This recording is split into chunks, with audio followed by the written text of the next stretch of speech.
আজ আমার ফ্রিজটাকে নতুনভাবে সাজিয়ে তুলবো, আর তার সাথে তোমাদের সাথে শেয়ার করব আমি কিভাবে ছোটবেলায় ভূতের ভয় পেয়েছিলাম। কথাতেই হয়তো তোমরা শুনেছো গাব গাছে, জাম গাছে, এই সব ধরনের গাছে কিন্তু ভূত থাকে। ছোটবেলায় যখন বুঝতে শিখিনি তখন খেলার সাথীদের সাথে গিয়ে একটা ছোট্ট জাম গাছে উঠেছিলাম, আর সেখানে ছিল ভূতের ভয়।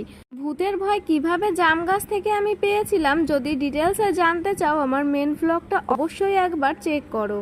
আমার বর কাল নিয়ে এসেছিল কিছু লাল টুকটুকে আম। আমি তো আমগুলোকে দেখেই ওদের প্রেমে পড়ে গেছি। যাই হোক, সবজিগুলো জায়গায় রেখে দিলাম। আর হ্যাঁ, তোমরা কি এখনো ভাবছো এত বড় মেয়ে কিভাবে গাছে উঠলো? আসলে আমি তখন অনেক ছোট ছিলাম, আর এমনি ছিলাম শরীরে পাতলা, তো সেই কারণে আমার গাছে উঠতে কোনো রকমই কোনো সমস্যা হয়নি। লোকের কথায় শুনেছি ডিম থেকে মুরগি হয় না, মুরগি থেকে ডিম হয়। আজ আমি তার আসল প্রমাণ হাতেই পেয়ে গেলাম। বাই দ্য ওয়ে, তাড়াতাড়ি বড় ভ্লগটা চেক করো।